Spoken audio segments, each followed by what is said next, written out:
ခင်ယေရှုတင်ကြပေးသလိုဆုတောင်းကြရအောင်အပိုင်း၄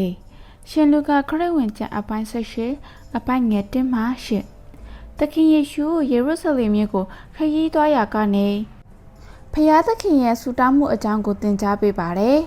ဆုတောင်းခြင်းရဲ့အဓိပ္ပာယ်နဲ့သဘောထားကိုတင်ကြပေးပါတယ်ဒီနေ့အကြောင်းအရာမှာတော့သခင်ယေရှုက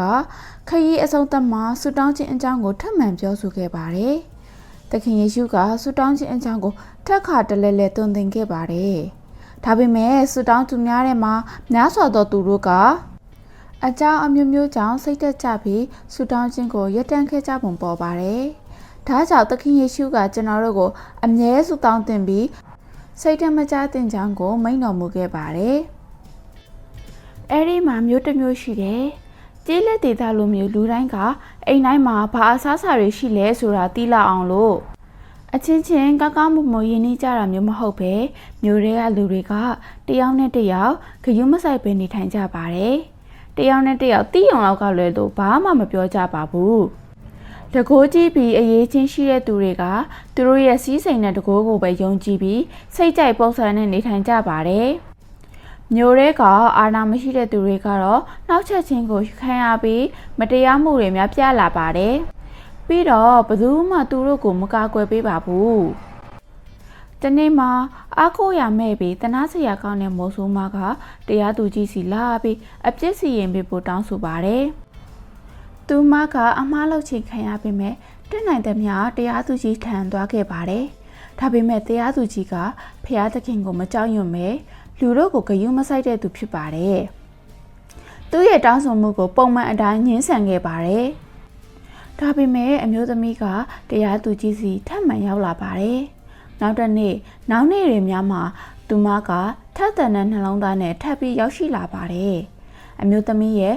ထက်ခါတလဲလဲအထောက်မှုတွေပြီးတဲ့အခါမှာတရားသူကြီးကအဆုံးအဖြတ်ပေးခဲ့ပါတယ်။သူကဒီလိုပြောပါတယ်။ကျွန်ုပ်ကဖျားသခင်ကိုမကြောက်ဘူး။လူတွေကိုဂရုမစိုက်ဘူး။ဒါပေမဲ့ဒီသူကကျွန်တော်ကိုစိတ်ရနှောက်ယှက်ဖြစ်စေလို့ကျွန်တော်လက်လျှော့လိုက်ပါမယ်။စိတ်ရနှောက်ယှက်ဆိုတာကအခြားသူအမြင်မှာအားနည်းတဲ့အရာကိုထက်ခါထိခိုက်တာကိုဆိုလိုပါတယ်။အမျိုးသမီးရဲ့ထက်ခါတလဲလဲအတနာခံမှုကမတရားတဲ့တရားသူကြီးရဲ့စိတ်ကိုပြောင်းလဲစေခဲ့ပါတယ်။မတရားတဲ့တရားသူကြီးကသူ့ကိုအစမပြတ်နှောက်ယှက်တဲ့အမျိုးသမီးကိုခွင့်ပြုပေးခဲ့မယ်ဆိုရင်အဆက်မပြတ်ဆုတောင်းနေသူများရဲ့အတနာခံစားများကိုဖျားသခင်ကဘလောက်တောင်တနာတော်မူမလဲလို့သခင်ယေရှုကမိန့်တော်မူပါတယ်။ဒါကြောင့်အမြဲဆုတောင်းဖို့တိုက်တွန်းခဲ့ပါတယ်။နောက်ဆုံးမှာသခင်ယေရှုကဒီမြေပေါ်မှာယုံကြည်ခြင်းကိုသင်ရှာတွေ့သလားလို့မေးခဲ့ပါတယ်။အဆုံးတိုင်အောင်ဆုတောင်းတော်သူတို့ကသခင်ယေရှုရှာဖွေတဲ့ယုံကြည်သူများဖြစ်တယ်လို့ဖော်ပြခဲ့ပါတယ်။ဆုတောင်းသူများက